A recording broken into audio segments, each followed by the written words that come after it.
اسی لیے تو کتے تمہیں ڈرا رہے ہیں. کیا اشارہ ہے.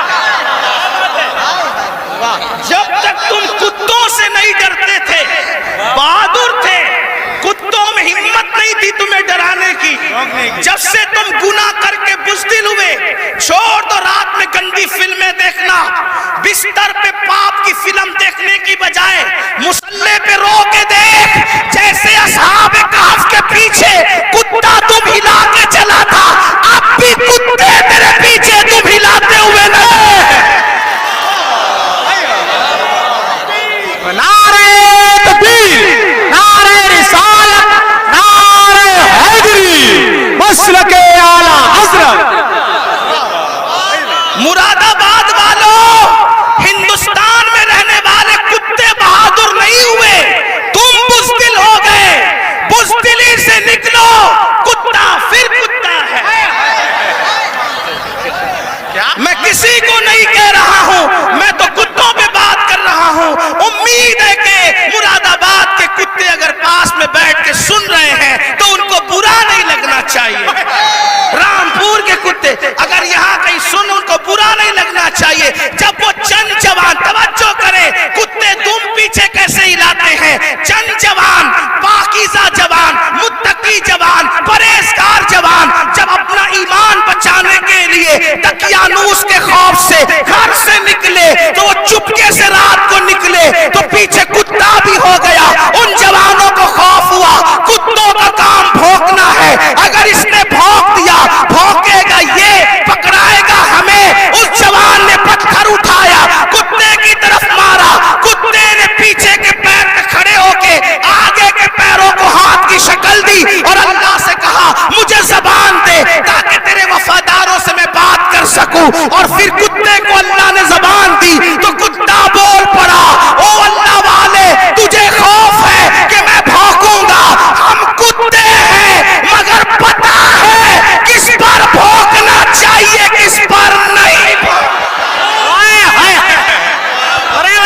نعرہ تکبیر, نعرہ رسالت, نعرہ حیدری, فیضان غوث اعظم, مسلک اعلی حضرت. اور یہ بات میں کسی کو طنز نہیں کر رہا ہوں, ہمارے قرآن میں لکھا ہے. اور پھر وہ کتا وفادار بن کے دھوم ملا کے پیچھے پیچھے چلا, لیکن کتا تھا, کتوں کی برادری کا تھا, مگر مسلمان کا وفادار. خدا نے اس کے لیے بھی جنت کا اعلان کر پتا چلا تو کتنا قیمتی ہے مسلمان. تو اللہ کا وفادار بن, کتے تیرے وفادار. یعنی اگر تو گناہ چھوڑ دے کتے تجھ پہ بھونکیں گے بھی نہیں. کتے نہیں بھونکیں گے تجھ پہ اگر تو سارا مسئلہ گناہ کا ہے. ہنسنے کی بات نہیں, گناہ چھوڑو پھر دیکھو زمین تمہاری فرما بردار ہوگی. بات دور نکل گئی. عرض کر رہا تھا ایک ایسا وفادار تھا ملک ملت کا جسے فخر ہے ملک کو ملت کو, اس کو دنیا ٹیپو فتح علی کہتی ہے, جسے ہم ٹیپو سلطان کہتے ہیں. بڑا بہادر تھا, جب تک کہ وہ رہا ہمت نہ تھی بزدلوں کی کہہ سکے کہ ہمارا ہے ہندوستان. اسے شہید کر دیا گیا. اس کے بعد کہا ہمارا ہے ہندوستان. تو ایک بات جو کہنے چلا تھا یہ کہ حلال سے وفا پیدا ہوتی ہے, ماں باپ کی, حرام سے نہیں. میں نے سن لے, اللہ اکبر. انگریزوں نے ٹیپو فتح علی سلطان سے کہا ڈیل کرنی ہے, کسی معتمد کو بھیجو, بات کریں گے. سلطان کو لگا میرے بھائی سے بڑھ کر میرا معتمد کون ہو سکتا ہے. سلطان نے اپنے چھوٹے بھائی کو بھیجا, جاؤ انگریزوں سے بات کر کے آؤ, انگریزوں سے گفتگو کر کے آؤ, معاملات طے کر کے آؤ. بہنوں کی خاص توجہ, اللہ اکبر. چھوٹا بھائی گیا, جانے کے بعد دیر ہو گئی تو قریبی ندیموں نے, قریبی دوستوں نے سلطان کے کان میں کچھ بات کہی. سلطان کھڑے ہوئے, غصے میں آئے, حالت غصے میں ٹہلنے لگے. اور دیر ہوئی, ٹہلتے ٹہلتے ماں کے کمرے میں جا گھسے. ماں نے کہا میرے لال کوئی پریشانی ہے. ماں سے کہا ماں تمہارے بیٹے نے میری ناک کو خاک میں ملا دیا. ماں تمہارے بیٹے میری ناک کو خاک میں ملا دیا. میرے دوست کہتے ہیں معتمد سمجھ کر بھائی کو ڈیل کے لیے بھیجا تھا, بات کرنے کے لیے بھیجا تھا, لیکن وہ انگریزوں سے ہاتھ ملا گیا. ماں بیٹھی تھی, کھڑی ہو گئی. ماں ہوتی ہے, ماں ہوتی ہے. میں قوم کی ان بیٹیوں سے کہنا چاہتا ہوں, اللہ اکبر, عورتیں لال قلعہ نہیں بنا سکتی, لیکن لال قلعہ بنانے والا سپوت کسی عورت کا ہی پروردہ ہوا کرتا ہے. عورتیں فاتح بدر و حنین نہیں ہو سکتی, لیکن فاتح بدر و حنین کسی عورت ہی کا تیار کردہ ہوتا ہے. اللہ اکبر. عورت فاتح خیبر نہیں ہوتی, لیکن فاتح خیبر کو جنم دینے والی کوئی عورت ہی ہوا کرتی ہے. تو عورت نے بڑے بڑے انقلابیوں کو پیدا کیا. اگر عورت سچی ہے, دیندار ہے, عاشق رسول ہے, اللہ رسول کی وفادار ہے, اللہ اکبر, ماں ہوتی ہے. سلطان ٹیپو فتح علی کے جملے نشتر کی طرح ماں کے دل میں چپ گئے. ماں اٹھ کے کھڑی ہوئی, کہا سلطان تیرے منہ میں زبان روک اور گستاخی کی جرات نہ کرنا. تو نے کہہ کیسے دیا کہ میرا بیٹا ملک و ملت کا غدار ہے. سن لے, نہ تو غدار ہو سکتا ہے نہ وہ غدار ہو سکتا ہے. تاخیر کسی وجہ سے ہو رہی ہوگی, میرے دودھ کی وفا پر سوالیہ نشان کھڑا مت کر. میرا کوئی بیٹا ملک ملت کا غدار نہیں ہو سکتا. تھوڑی دیر گزری تھی کہ بھائی آیا اور بہت خوشخبری لے کر آیا. سلطان جب سارے معاملات نپٹ گئے تو ماں کے قدم پکڑ کر معافی کے طلبگار ہونے کے بعد کہا, امی میں جیسا مرد متزلزل ہو گیا بہادر. تمہیں اتنا یقین کیسے تھا ماں کہ تیرا بیٹا غدار نہیں ہو سکتا, وفادار ہوگا؟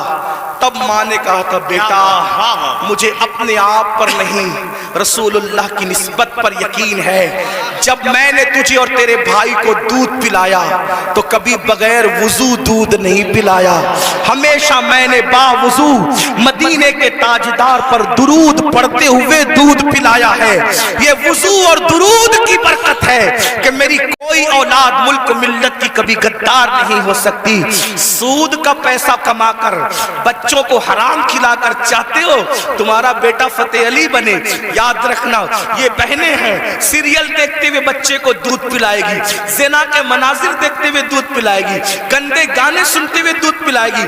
ان کی گود میں صلاح الدین جو بھی پیدا ہوگا ہرگز نہیں. ڈاکو, لٹیرے, بے غیرت, بے حیا, جتنی گندگی کے ٹائٹل ہے تمہاری کوکھ سے جنم لیں گے. کیوں؟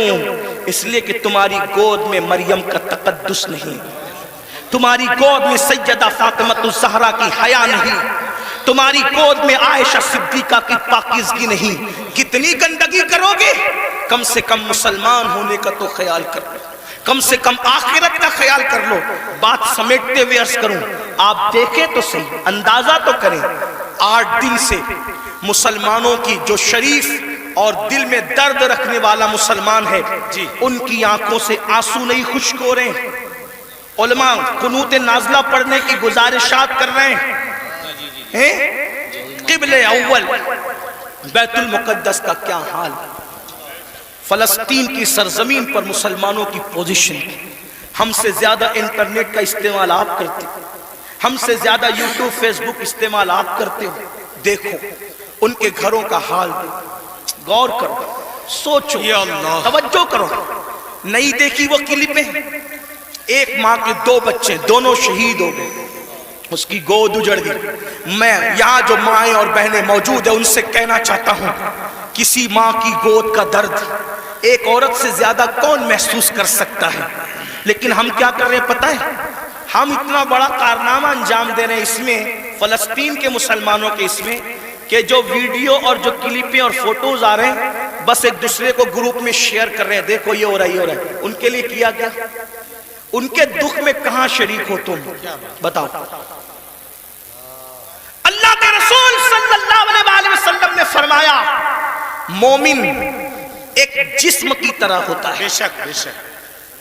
جسم کے کسی بھی حصے کو تکلیف پہنچے پورا جسم تڑپے گا. آنکھ میں اگر کچرا چلا جائے آنکھ روئے گی, دماغ مشورہ دے گا, ہاتھ حرکت کرے گا, پلان بنے گا, کچرا نکالا جائے گا. کوئی یہ کہے گا کہ نہیں, ہاتھ یہ نہیں کہے گا کہ مجھے تکلیف نہیں ہے میں کچھ نہیں کروں گا, دماغ کہے گا کہ مجھے کوئی پرابلم نہیں ہے میں کچھ نہیں کروں گا, مجھے کیا, میں تو نہیں. جب تک جسم میں جان ہے کوئی تک گزرو, پیر درد کر رہا ہے, آنکھ رو رہی ہے, دل دھڑک رہا ہے, حالانکہ آنکھ اور پیر میں کتنا فاصلہ ہے, ہاتھ بے چین ہو رہا ہے, دل کی دھڑکنیں تیز ہو رہی ہے, کب تک, جب تک جسم میں جان ہے. لیکن جان نکل گئی پھر اس کو مارو کاٹو کچھ بھی کرو, کوئی تکلیف ہوگی, کوئی درد ہوگا, نہیں ہوگا.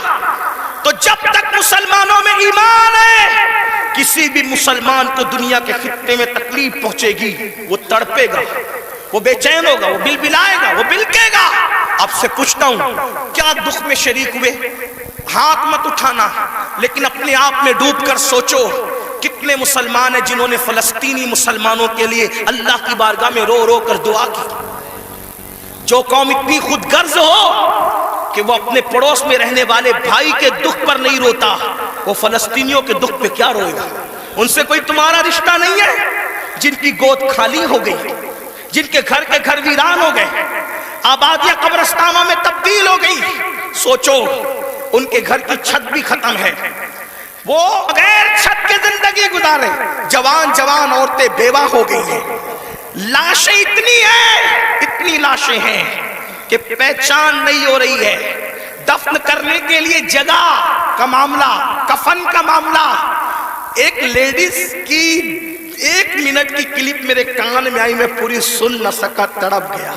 وہ کہہ رہی تھی انگلش میں کہ ہمارے چھوٹے چھوٹے فلسطینی بچے اب اپنے ہاتھوں پر نام لکھ رہے ہیں, اور اپنے ہاتھوں پر اس لیے نام لکھ رہے ہیں کہ ان کو ایسا لگتا ہے پتہ نہیں ظالم اسرائیل کی طرف سے کب بم برس جائے اور ہم مر جائیں تو نام ہاتھ پہ لکھ دے تاکہ ہمارے گھر والے اسی نام کی وجہ سے ہمیں پہچان سکیں.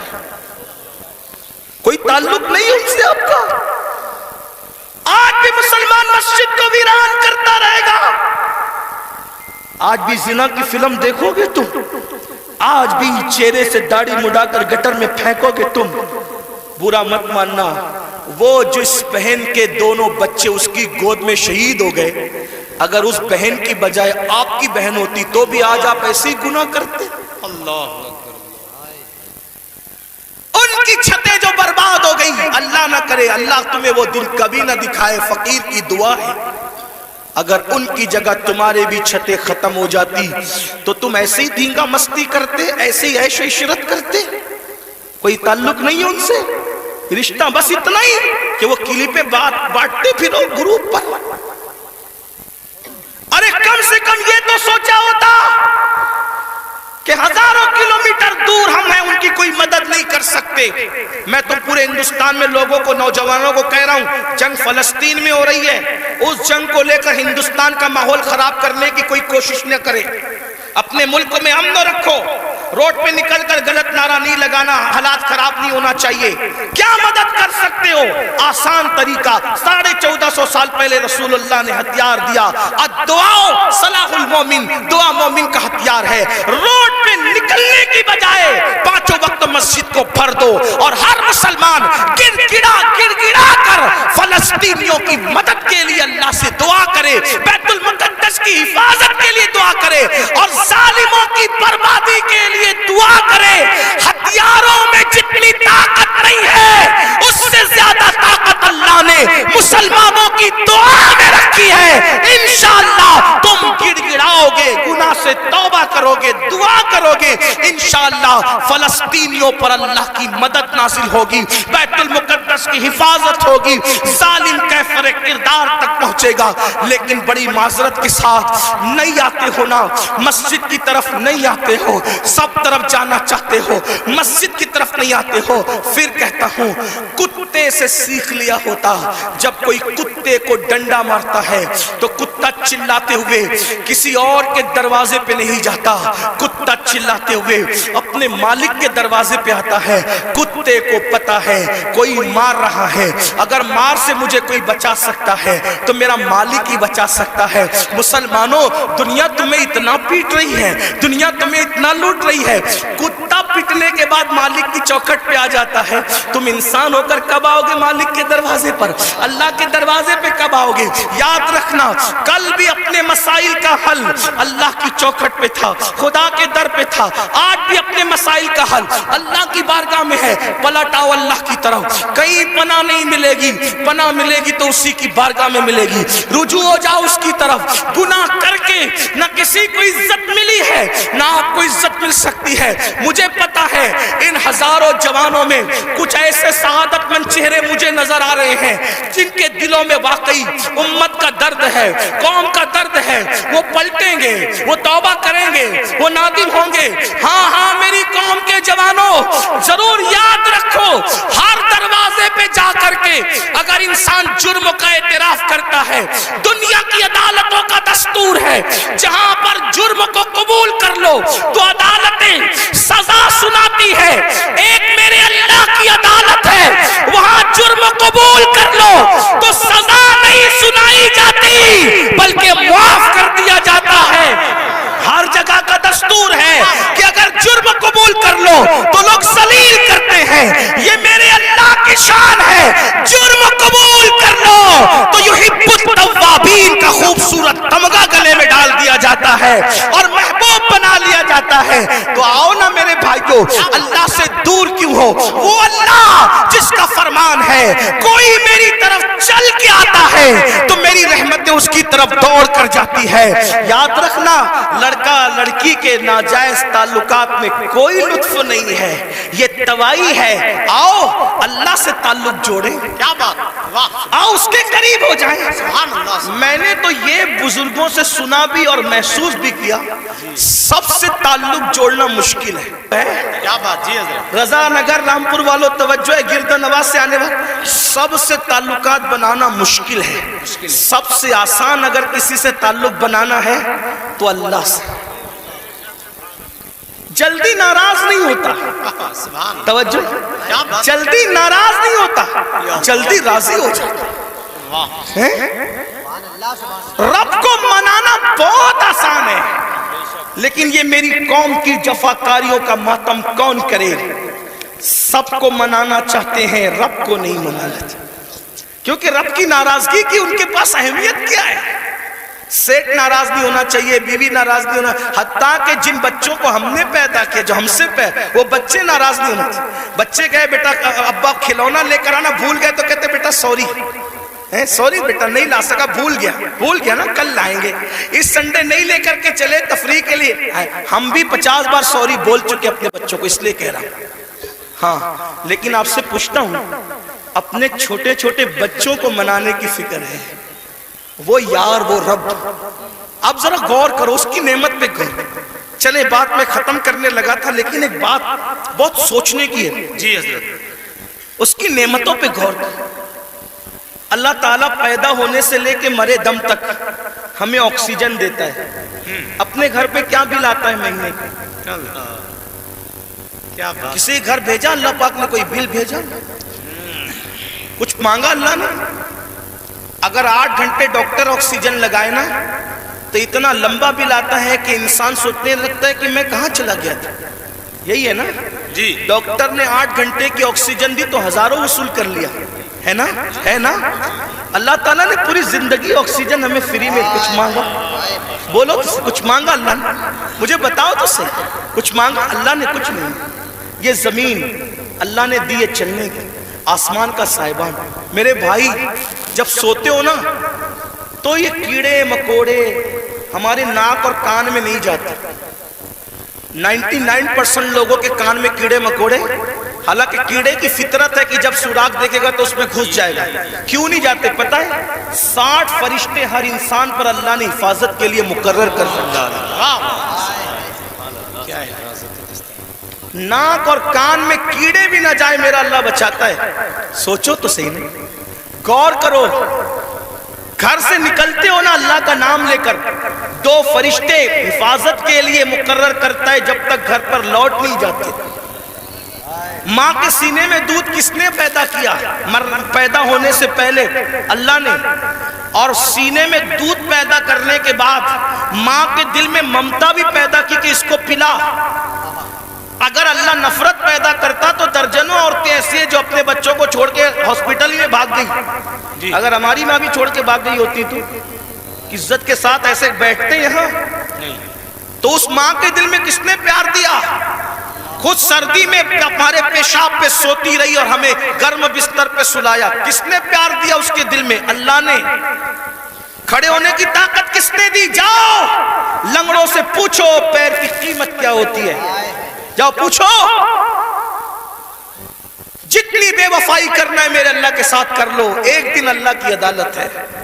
اندھوں سے پوچھو آنکھ کی قیمت کیا ہوتی ہے. اگر اللہ آنکھ چھین لے اربوں خربوں روپے بھی دے کر کے تم اخیارے نہیں ہو سکتے. اسی کی دی ہوئی آنکھوں سے اسی کی نافرمانی اس کے نبی کے دل پہ کیا گزرتی ہوگی؟ سوچو تو صحیح. جا کر کے پوچھو زبان کی قیمت کیا ہوتی ہے, جس کی آواز نہیں نکلتی, جس کو منہ نہیں ہے, اتنی ساری نعمتیں لے کر بیٹھے ہو, پھر اس سے بے وفائی. اقبال نے کہا تھا بتوں کو تجھ سے امید, بتوں سے تجھ کو امیدیں, خدا سے نامی دی, مجھے بتا تو صحیح اور کافری کیا ہے. کفر کس چیز کا نام ہے؟ کہتے ہو اللہ نے ہمیں دیا کیا؟ میں نے کہا لگا قیمت آنکھ کی, لگا قیمت کان کی, لگا قیمت زبان کی, لگا قیمت کڈنیوں کی, لگا قیمت خون کی. ارے جن کو ڈائلیسس کیا جاتا ہے ان کو کتنے روپے ہر مہینے خرچ کرنے ہوتے ہیں. میرا اللہ روزانہ تازہ خون پیدا کرتا ہے. کچھ مانگتا ہے اس کے عوض میں؟ کچھ نہیں مانگتا. پھر بھی اس سے بے وفائی. کب تک ادھر ادھر بھٹکتے رہو گے؟ موت ہے. کب تک اس سے جفا کرو گے؟ موت ہے. کب تک اس کو ناراض کرو گے؟ موت ہے. میرے بھائیوں اتنا سوچو, دنیا میں اتنا دیا ہے, آخرت میں کتنا دے گا؟ وفادار تو بن کے دیکھ, وفادار تو بن کے دیکھ. سب کے لیے روئے ہونا, کبھی میرے اللہ کے لیے بھی رو کے دیکھ. سب سے دوستی کا ہاتھ بڑھایا نا, کبھی اس کے بھی دوستی کا ہاتھ اس سے بھی بڑھا کے دیکھو. کبھی ادھر بھی قریب آ کر دیکھو. میں پورے یقین سے کہہ رہا ہوں جس دن تم اس کے ہو جاؤ گے تمہیں کسی کی دعا کی ضرورت بھی نہیں پڑے گی. تم خود جس کے سر پہ ہاتھ رکھ دو گے اس کی قسمت بدل جائے گی. جس کے گھر میں تم جا کے بیٹھ جاؤ گے برکتوں کا نزول ہوگا. اس کے ہو کے تو دیکھو, آسان ہے اس کا بننا. گناہ سے نکلو, توبہ کرو, اللہ کو مناؤ, اللہ کو گڑ گڑاؤ, اللہ کی بارگاہ میں گڑ گڑاؤ, آہو بکا کرو. سب کے لیے رو چکے, اس کے لیے رو کے دیکھو کتنا سکون ملتا ہے. سب کے پاس گڑ گڑا چکے, اس کے پاس گڑ گڑا کے دیکھو کتنا قرار ملتا ہے. سب کے یہاں عرضیاں لگا چکے, اس کی بارگاہ میں عرضیاں لگا کر کے دیکھو. آخری جو بات کہنی ہے سنیں. ایک بہت خوبصورت جوان تھے, حضور علیہ السلام ان سے پیار کرتے تھے کیونکہ جوانی میں وہ سردار بن گئے تھے. سردار کس کے؟ قبیلے کے, قبیلے کے سردار بن گئے تھے. اس خوبصورت جوان کا نام حدیث میں دہیہ کلبی آتا ہے. بنو کلب کے سردار تھے, دہیہ نام تھا, دہیہ کلبی. حضور کی تمنا تھی یہ جوان سدھر جائے. یہ جوان, حضور جوانوں سے بہت پیار کرتے تھے اور جوانوں کے سدھرنے پہ حضور کو بڑی خوشی ہوتی تھی. اور حضور علیہ السلام جن جوانوں کے پیچھے قوم ہوتی تھی ان جوانوں کے لیے بہت دعائیں بھی کرتے تھے, اس لیے کہ جوان جوان ہوتا ہے. حضور کی خاص توجہ جوانوں کی طرف تھی. دیکھو حضور علیہ السلام کے صحابہ حضور کے پردہ فرمانے کے تقریباً آدھی صدی تک کے لوگوں کی رہنمائی کرتے رہے, بلکہ پونا صدی تک. تو جو لوگ سب جوان تھے تبھی تو نا. سعد ابن ابی وقاص اس وقت جنگ میں شریک ہوئے جب ان کے چہرے پہ داڑھی بھی نہیں نکلی تھی. مولا علی 9 سال یا 8 سال کی عمر کے تھے جب آپ نے کلمہ پڑھا. حضرت سیدنا فاروق اعظم 30-32 سال کے تھے جب آپ نے کلمہ پڑھا. حضور نے ٹارگٹ جوانوں کو کیا, اس لیے میرا بھی دلچسپی کا عنوان میری قوم کے جوان ہے. مجھے پتا ہے جب کوئی جوان سدھرے گا انقلاب آئے گا, بلکہ جوان سدھرے گا تو بڈھے اور بچے دونوں سدھر جائیں گے. کیوں؟ کیونکہ جب جوان بیٹا مسجد جائے گا, جوان بیٹا مسجد جائے گا تو بوڑھا تو شرم کے مارے مسجد آنا ہی ہے کہ وہ سدھر گیا, اب میرے پیر قبر میں لٹک رہے, میں گھر میں کیسے بیٹھوں. اس نے تو سدھر نہیں ہے. لیکن جوان باپ کو جب بچہ مسجد جاتے دیکھے گا تو بچہ باپ کی انگلی پکڑ کر خود ہی جائے گا. تو ایک جوان سدھار دو, گھر کے دو خود ہی سدھر جائیں گے. اس لیے اقبال نے بھی جوان کو ٹارگٹ کیا. کیا؟ کہتے نہیں تیرا نشے من قصر سلطانی کے گنبد پر، نہیں تیرا نشے من قصر سلطانی کے گنبد پر، تو شاہی ہے بسیرا کر پہاڑوں کی چٹانوں میں۔ اور عقابی روح جب بیدار ہوتی ہے جوانوں میں، نظر آتی ہے ان کو اپنی منزل آسمانوں میں۔ چھوڑ دو گناہ، اگر جوانی میں گناہ چھوڑ دو گے اللہ کے محبوب بن جاؤ گے، اللہ کے مقبول بن جاؤ گے۔ جوانی میں گناہ چھوڑ دو گے، توبہ کرو گے، جنت میں رسول اللہ کا پڑوس نصیب ہوگا۔ اگر جوانی میں گناہ چھوڑ دو گے اللہ بڑھاپا عزت سے بھرپور کر دے گا۔ جو لوگ جوانی میں گناہ چھوڑتے ہیں اللہ انہیں عزت والا بڑھاپا عطا کرتا ہے، وقار والا بڑھاپا عطا کرتا ہے۔